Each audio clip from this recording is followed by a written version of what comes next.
Hey everyone, today on People Now, fans rallying around Vanessa Bryant as she emotionally honors Kobe and Gianna, plus Beyonce, Alicia Keys, and others close to the family join the celebration of life at the Staples Center. We'll show you how Taraji P. Henson is praising the woman she played in Hidden Figures, NASA mathematician Katherine Johnson, after news of her death at 101 years old. Why was Harvey Weinstein rushed to the hospital following a guilty verdict in court? I'll be here until you don't want me to be here. Pete Davidson, in a new interview, getting real about what ended his relationship with pop star Ariana Grande. So what are you saying? Love, lust, and ultimatums during Fantasy Suites week on The Bachelor. Plus, Mo? Yes, Angel. Zoeys extraordinary playlist star Alex Newell is here, telling us why this show is so personally special to him. It's all live today on People Now.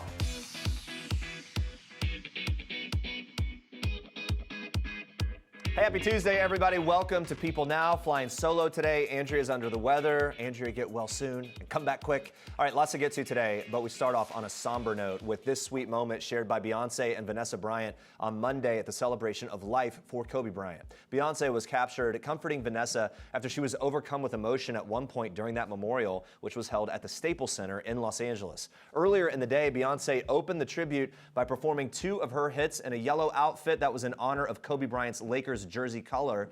And during the event, Vanessa Bryant also gave a heartbreaking tribute to Kobe and Gianna, beginning her speech by thanking everyone at the event and saying the outpouring of love for her family has been so uplifting. Vanessa honored her 13-year-old daughter Gianna, calling her an amazingly sweet and gentle soul before admitting that she was daddy's girl, but she said, "I know she loved her mama." Then she talked about Kobe, calling him her soulmate, and adding that she had no idea how she, quote, deserved a man who loved or wanted me more than Kobe.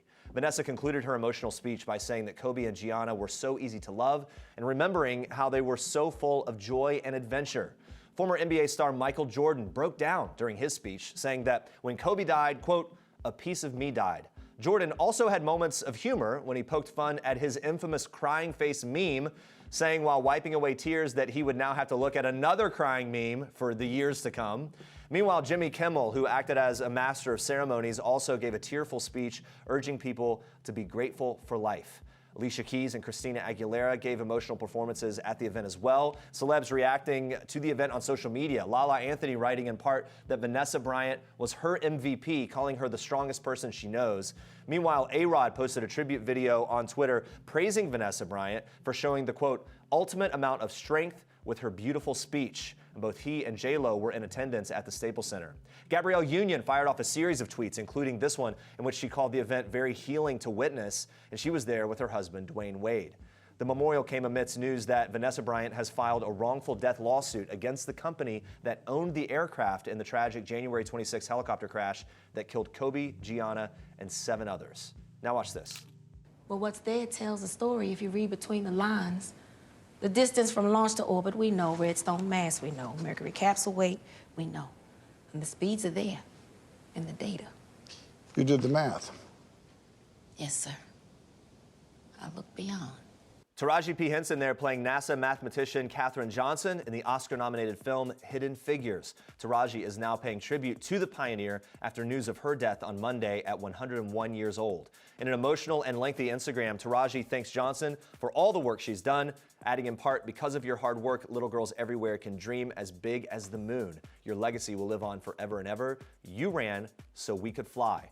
Taraji's co-star in the movie, Octavia Spencer, commented on the post, simply writing, "Beautiful." And on Monday, NASA announced Johnson's death. It was in a tweet promising to celebrate her life and honor a legacy that, quote, broke down racial and social barriers.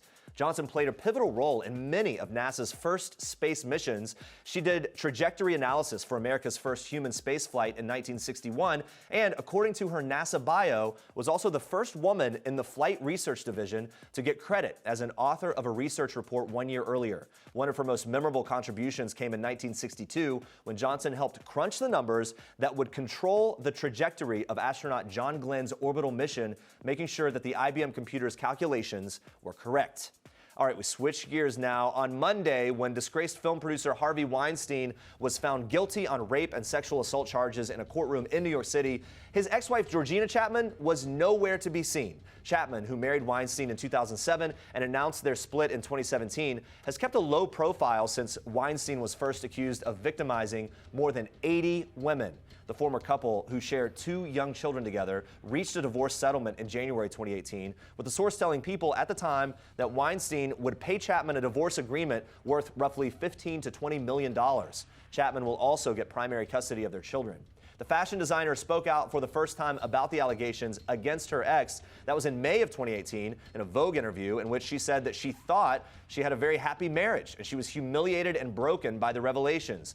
She also said at that point, in part, there was a part of me that was terribly naive, clearly so naive. I have moments of rage, I have moments of confusion, I have moments of disbelief, and I have moments when I just cry for my children.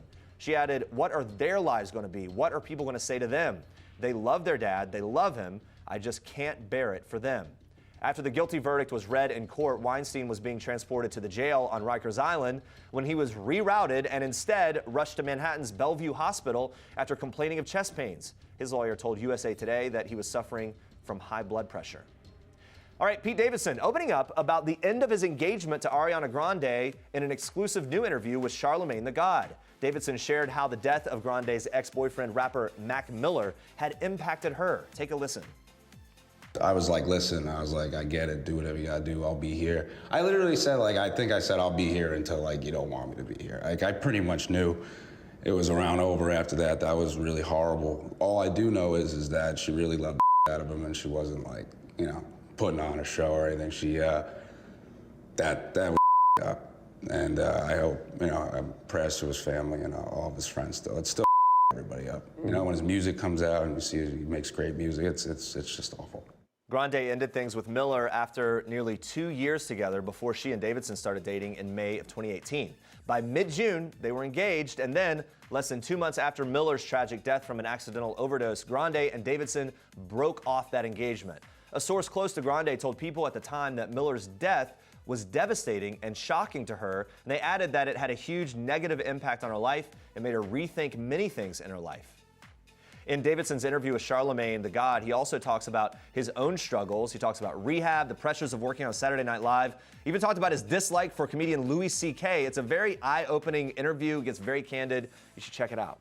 All right, it's the week Bachelor Nation has been waiting for, the Fantasy Suite week, and Peter Weber's season just got even more dramatic, if you can believe that. Monday's episode picked up at the end of last week's rose ceremony with frontrunner Madison pulling Peter aside to address her expectations heading into those Fantasy Suite dates.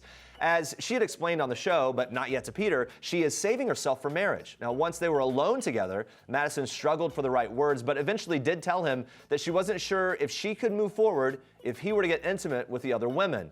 Is it an ultimatum? Well, fast forward to their fantasy date in Australia, and this happened. Watch. I mean, I don't know how else to do this, but I'll just be very honest and I won't give any details, but I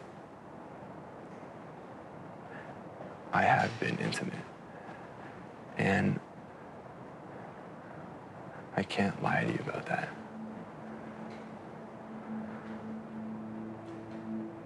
Oosh. Gets pretty intense. Stay with us. We're breaking down that and so much more during our weekly recap with Bachelor alum Kayla Quinn. So that's coming up. Stick around. First, we want to know if you think Madison will forgive him or will she walk away for good? Vote in our People poll. Tweet us your thoughts using the hashtag PeopleNow. We're going to check in on that later in the show and see what you're thinking. All right, here we go, guys. One of the longest running debates are these frequently shared looping videos called GIF with a hard G or GIF with a soft G. What do you call them? How do you say it? I say GIF because that's the right way. But now Giphy, an online database of GIFs, and Jif, the peanut butter company, are teaming up in honor of National Peanut Butter Lovers Day on March 1st. Big hand for that, yes. A lot of excitement for National Peanut Butter Lovers Day. To help prove that Jif Soft G is all about peanut butter, the company created a limited run of special jars that say GIF or Jif to clarify each word's usage. They're now available on Amazon. All right, so here's a sample. If you ever call it a GIF, a JIF, we forgive you. Da-da-da, check it out, okay? So here we go. Here's the GIF. Let me put this over here. Come on, guys. Thank you so much, best friend. GIF, animated looping images, hard G pronunciation. They're clearing it up for us. The debate has been going on since the GIF first came on the scene in 1987. Even President Obama weighed in during a summit with Tumblr founder David Karp in 2014. He called it a GIF with a hard G Apparently, the inventor of the format has said in the past that he wanted a soft G, so GIF. The debate still rages on, everybody. Losing sleep every night over this. If all you peanut butter fans agree with Giphy and GIF, then help spread the word. Stay with us. The cast of Hunters plays a fun game of guilty or innocent. Plus, we're recapping last night's wild episode of The Bachelor. Stick around for that.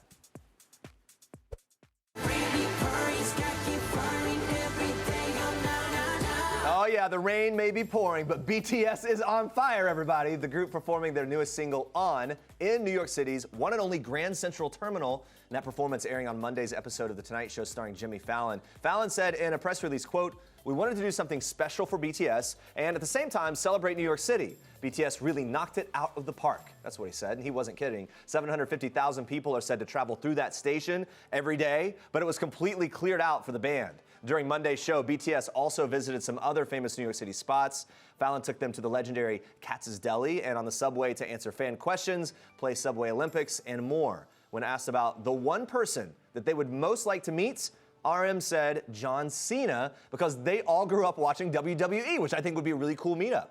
The band even revealed the story behind the infamous black bean noodle incident, which has long been a topic of conversation among fans of the group known as the BTS Army. Watch. 저희가 이제 옛날에 한참 연습할 시절이 있었는데 그때 저희는 이제 잠시 쉬는 시간이라고 쉬고 있는 타이밍에 화장실 간다 하고 이제 블랙누들 먹으러 혼자 식당에 갔다 온 일이 있어요. 우리 다 기다리고 있는데. I had a stomach ache. So Yeah. how long did you go away? I don't know, like 3 or 4 minutes. That's not that long. It's like, and you know, I was like, get me noodles as fast as you can, and you know, It was so fast. Yeah. It just feels like people can open up more on the subway. I don't know what it is. BTS's new album, Map of the Soul 7, dropped February 21st. The official video for that single, On, will be released on Friday.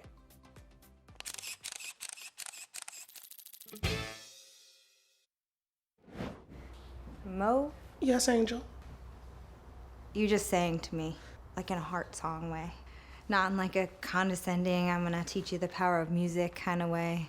I didn't feel anything. I'm telling you it happened. All right, NBC's Zoe's Extraordinary Playlist, Alex Newell's character, helps Zoe navigate her newfound powers. To tell us more about the show, we're joined by Alex now. Thank you for coming. It's good to see you. Thanks for having me. All right, for people fresh out of the gate here, hearing about it for the first time, sum up this show. What's it about? So it's basically Zoe Clark, who her father is suffering from brain disease, PSP, and his nervous system is shutting down, and she thinks that she has disease, and she goes to get an MRI, and an earthquake happens, and she comes out of the earthquake being able to hear people's thoughts through song.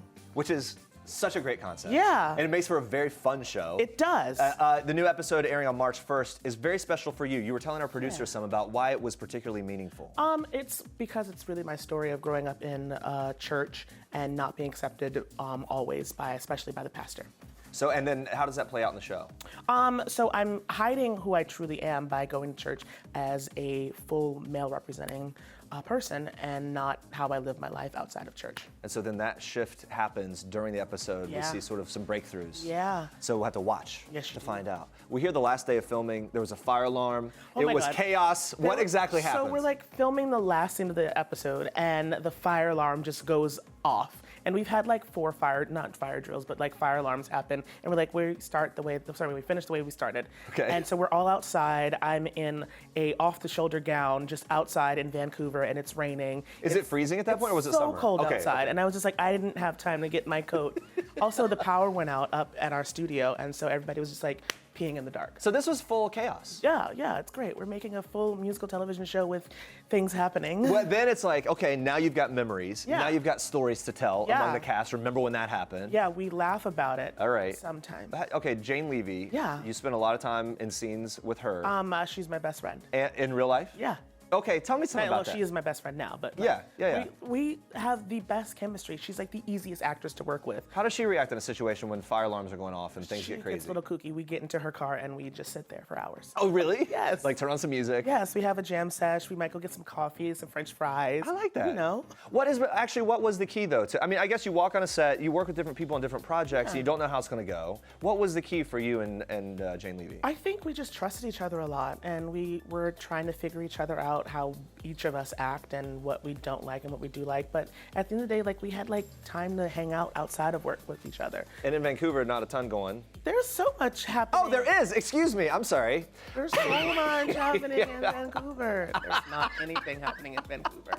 I mean, there's 77 other projects in Vancouver. Well, yeah, there's a lot of actors. I was like, oh my God, another actor. Moving on. No. Did you see actors from other projects all the time? Of course. Like Riverdale's always there, right? Riverdale's there, Supergirl's there, The Flash is there. I'm just saying all the people that were on Glee. Okay, right. Yeah. Well, okay, so we remember you from Glee, part of the show from 2012 to 2015, right? Yes. I mean, look, you said that Glee kind of prepped you for the rest of your life, Yeah. right? In what way? How God, so? That photograph. Look, I was a baby. Yeah, I I mean- was fully 18 years old on that show. That was me as a junior in high school, and that was me as a 22-year-old. When you look at that photo, that first one anyway, what goes Yeah. through your mind?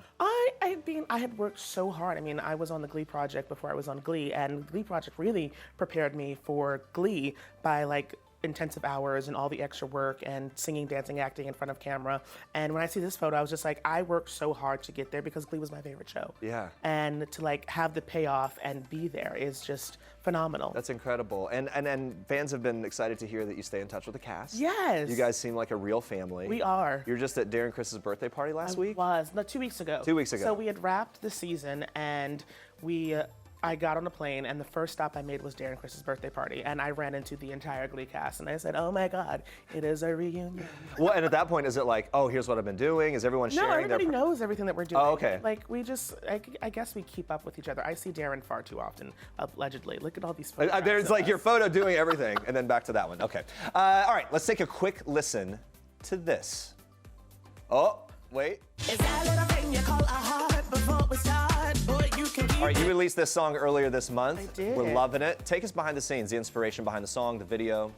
I think the inspiration is when I was having a writer's camp, I was like, I'm over dating because it becomes a thing that's so monetized, and we started measuring our love by our success and material things and things that I don't need and I don't want or I care about. If I want to buy something for myself, I'll do it. I don't need you to buy anything for me. And that song is all encompassing of all of that. It's like, you don't need to give me anything, just give me your love. That's anything else you can keep. I love that. It's Yeah. like, kind of cut away all the other stuff. Yeah. Like, let's get to the real thing. Yeah. And not make it superficial. All right, let's play a little game. You ready for this? Oh my God. We got real clever. It's called Alex's Extraordinary Playlist, everybody. Air horns, don't have them. Well, okay, there they are. All right, we're gonna tell you a situation in your life. You tell us the song that goes along with it. Oh my God, We okay. played this earlier with the crew, and it seemed to work. So Okay, we'll I see. love it, I love it. High school life, what song comes to mind? I'm a boss ass,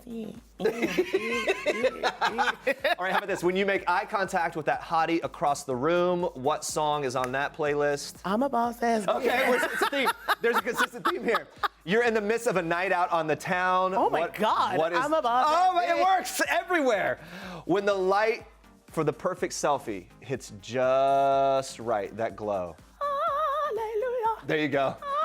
Love that. When you got your first acting gig, what's God, I think I'm a boss ass.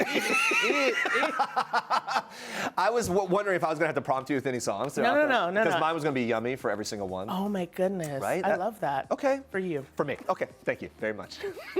Thank you for coming. Thank you It's for really good to having talk to me. you. And you can catch Alex Newell and Zoe's Extraordinary Playlist Sundays, 9 p.m. Eastern on NBC. Amazon's new series, Hunters, is getting so much buzz right now. It follows a group of Nazi hunters in 1970s New York who discover that hundreds of escaped Nazis are living in the United States. So since they're hunting down the guilty, we decided to put the cast to the test to see who is guilty or innocent in some more lighthearted ways. Watch.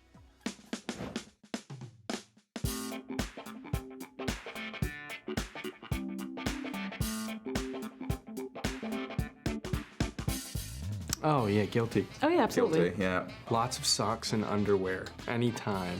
Underwear? You steal underwear? Well, you're not going to give them back, are you? Do you? Does don't like think a they've ever pack given of me a- gum from craft service count? Guilty. Guilty.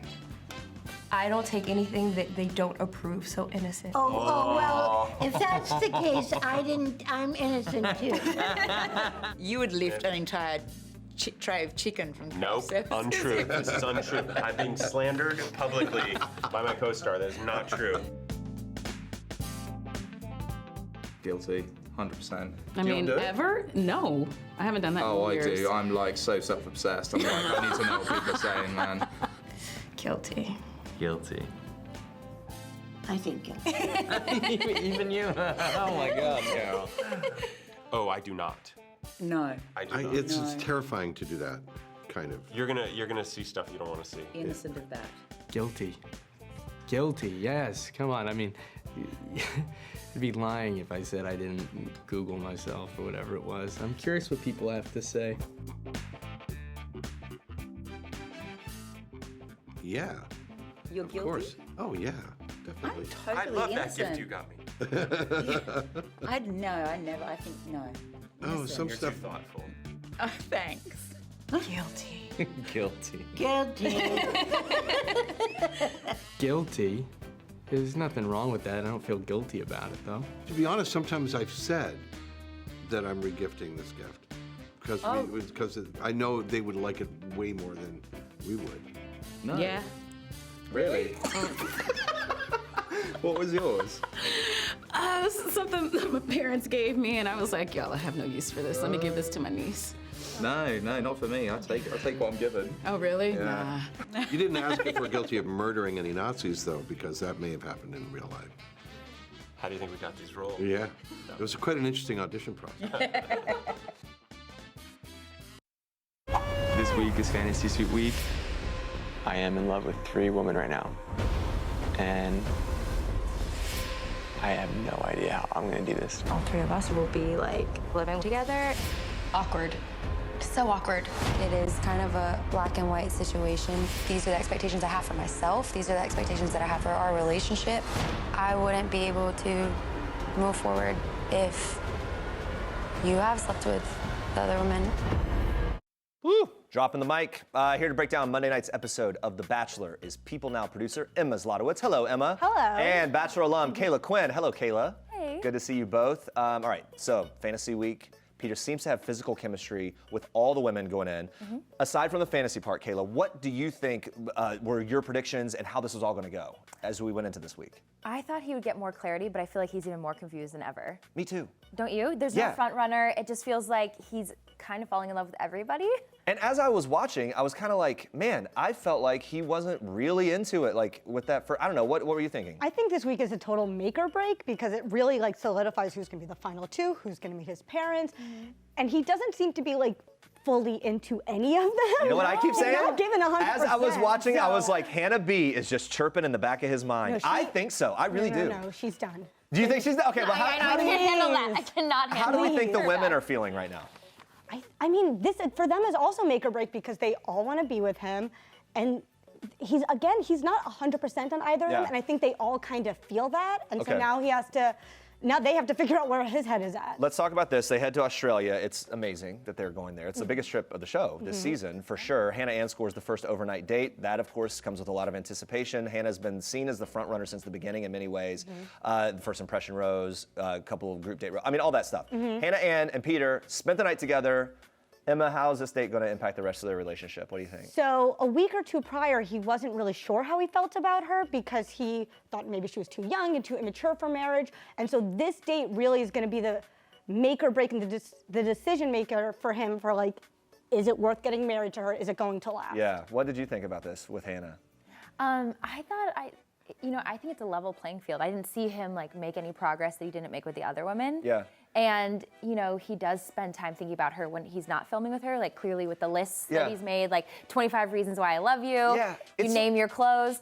And so maybe he is falling in love with her, but They just seem fine to me. yeah, It's just like, okay, they're fine. lukewarm. I agree. Yeah, Kind of seems like a lose-lose. Yeah, next date is with Victoria. The last time Peter and Victoria were together, it went horribly, obviously. He didn't even meet the family. It was this whole drama in the front yard and all of that. He leaves.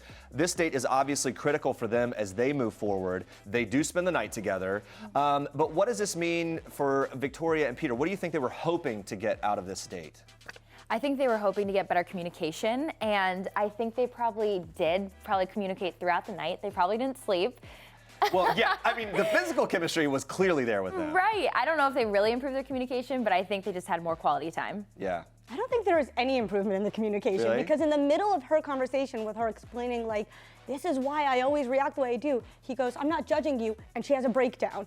And it's like, Yeah. wait. In the middle of this conversation, you had a breakdown, so. But I think he's accepting her who she is. I do too. Like it does feel like they're at least willing to acknowledge the reality of it, and then they still have to build from there. He But needs to calm down. But the weird thing is she feels a connection because he's not running away. She's like, he understands, he gets me. Yeah. And I'm She's like, too much. it's not that he doesn't get you, it's just like, this is who you are. yeah. Okay, so Victoria and Peter spend the night together, and then we get to Madison. She's been struggling a while with the fantasy suite weeks, and she is saving herself for marriage. After last Monday's rose ceremony, she essentially gave Peter an ultimatum. The topic came up again on their date. Take a look. If next week you were to like sleep with somebody else, like it would be really hard for me to like really like move forward in this. And I just feel like I owe it to you to like be upfront with you and honest with you about that.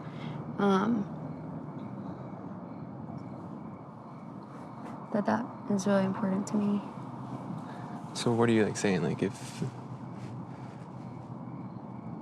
I were to just like spend the night with someone else, this is not something that you could do. All right, so if you're following along online, Bachelor Nation called out kind of a double standard here because during Hannah B's season, Luke P gave a similar ultimatum. He got destroyed for it. In this case, Madison kind of giving a similar thing. She's getting praised for it. Emma, what do you think of that? So I think the problem with Madison and Luke P is they're mixing reality TV with reality. So obviously in the real world, if your spouse or partner is hooking up with other women, you're gonna shut that down and kick his ass to the curb. But this is a reality show, and you know what you signed up for. You know Peter is the guy who had sex in the windmill 4 times. So I think this is an ultimatum, and I don't think it's fair. Well, it doesn't fit the show, does it? It doesn't. I mean, I really respected her for sticking with it, and I felt like she navigated that really well. I think she came off. She wasn't mean like No, Luke she P. wasn't. Luke P was awful. She navigated it well. She stuck to her guns. But again, you weren't signing up for like Christian Mingle. You were signing up for The Bachelor, and it was Windmill McGee coming in. So I don't know what you anticipate. Kayla, did you think it was like just a mismatch with her in general? I think, Peter's, morals are maybe he's not the guy for her because she's looking for a guy who wouldn't do that. And so this is a good filter, and you can't fall in love with everybody and marry every good guy out there. So this was a good deterrent, and I'm proud of her for sticking to her guns. I'm proud of her too. We move forward though. Madison kind of seems to leave. He's sort of begging her to stay. Should she stay? Should she go? I think she should go. I do too. Yeah. I think she's already done the hard part, which is navigate through, here's my standard. He clearly isn't living in accordance to that standard. Yeah. Like, move on, right? I mean, Totally. Andrea said, I think last week, that she feels like Madison's too good for him. I think he should just let her go, though. Yeah. I think he should just let her go. Like, if she's willing to walk away, and like, I think if she was the last person standing, he wouldn't pressure her to do anything until they were married. And I think he seems like a respectful guy, and she seems like her faith is too important. So just split. But if he like had any inkling that she was the one, he shouldn't have slept with other women. I know it was an ultimatum, but at the same time, it's not that hard to not sleep with women for one more night. But it's also his journey, and he has to figure out which one. But I did actually have a moment last night watching where I thought he was going to reveal to her, hey, you said that to me before, and I didn't do it. I really thought that might happen. Right. And maybe that's what she was hoping for, but that's not The Bachelor, the show that we know at this point. It kind of used to be. I would say that it used to be back in the day. I'm old enough to remember they wouldn't even talk about the fantasy suites other than like, vague allusions to what happened. Now it's like, kind of all out there. She should have been on Colton's season because no sex was happening there. Yeah. Also, it was tragic that they put all the women in the same house. I thought that was torture. They've never done that before with the final 3 because you see women coming back from their fantasy suite date, and of course they're going to be happy. They just, had everything their expectations fulfilled. It was so awkward. They had a fantasy. It was but it was so awkward between them that it almost ruined the episode for me. Like I couldn't handle like the onslaught. It of was just like very awkward. Awkward silence. And they all asked like, "How was your night?" Like, "Oh, you look cute." And how was you the night? are glowing. Before we move on, all right, next week, the Bachelor Women Tell All episode. Kayla, who are you looking forward to hearing from the most as we go into that? I don't even know. Where I to start? love spilling the tea. Yeah, So, from everyone, I guess. I'm looking forward to seeing all of them yell at Alea. I'm looking forward to Kelsey and Champagne Gate all over again. Tammy and Sydney. The tea was hot and petty this season. It so was I'm very petty, thrilled. wasn't it? Yes, Yeah. I agree. Delicious. Yeah, I mean, you've been there. When this kind of episode comes up in the season, the anticipation for everyone going back, is it excitement or is it dread? It's definitely dread because you're put into a confrontational situation. You know, in the house, it's a little different because you're talking one-on-one, so it feels conversational, but it feels like an attack when it's 30 women and it's just you in the hot seat and everyone's asking you all the questions that you sometimes don't know the answers to. Yeah. Does Chris Harrison ever come through with like hardball questions? Oh, he for sure does. Yeah. But he tries to say it in the nicest That's way. what I mean. He does He's really say it in the nicest sarcastic. way. Yeah. Yeah. And you know he likes you if he like pokes fun at you and like Yeah. like says like, you know, jokes. He likes the tea too. He does. Yeah. He likes it. There are moments where you see him really teeing it up. Yeah. And it's kind of like, For ooh, sure. that was smooth. Anyway, all right, we can't wait for that. We're taking another look at our question of the day. We've been asking you if you think Madison is gone for good. Here are the much anticipated results. Nope, she'll forgive him. Wow, I actually don't agree. I don't think there's anything to I hope she forgive. doesn't agree. And I don't even know if it's I mean, an I issue hope of so. forgiveness or not. I think it's more an issue of like matching or not. And to me, it's just a mismatch. You know, and she even said that. She was like, look, I don't expect everyone else to feel the way I do. Now I think the scene where his mom is crying saying, don't let her go, I think it's about her, in my opinion. I do too. Yeah. Yeah. Well, we'll find out. We will find out. And we'll see if Hannah B comes back. Anyway, Ugh. we're going to be asking you a new question of the day tomorrow on People Now. Tune in for that. Emma and Kayla, thank you for being here. It's good to see you both. Coming up tomorrow, we are talking with actor Daniel Radcliffe about his new film. It's called Guns Akimbo. Plus, we're joined live by Blanco Brown and Parma Lee. They are talking about their new song. It's called Just the Way. Thanks for watching. For now, we leave you with one last thing from the hosts of Netflix's Love is Blind. Bye, guys. Hey, I'm Vanessa Lachey. And I'm Nick Lachey, and this is One Last Thing. The last show I binge watched was, well, She gives me a guilt trip because I tour a lot, so I have a lot of time on my hands with planes and buses and things. So I tend to binge watch without her, which is not approved in my house. it's like relationship 101. You wait for your The last show I binged watched was Unbelievable. Bindings, early morning attacks. I think he's done this before. Last time I was starstruck. I had a chance to meet Patrick Mahomes' mother at the Super Bowl. It was very, very cool. Watched a little bit of the game with her and found out I sat next to Patrick, who Super Bowl MVP. I was on a plane with him last year, and I didn't want to bother the guy. That's probably when you were first starstruck, when you saw him on the airplane and you didn't want to talk to him. So we literally sat next to each other. It was just like, hey man, how you doing? All right, cool. And then she told me, when you get off the plane, he said, hey mom, I sat next to Nick Lachey. And I was like, oh! We had a mutual thing going. We could have talked football the whole flight. He literally was like, I could have talked football with him for 6 hours. I'm like, I'm sure he would have loved that. Exactly. Last moment of bliss. Well, of course you're gonna say it was last night. Last night. Or maybe even early this morning. Probably TMI. But, we do have children, so people know it's happening. It has happened at least 3 times. At least.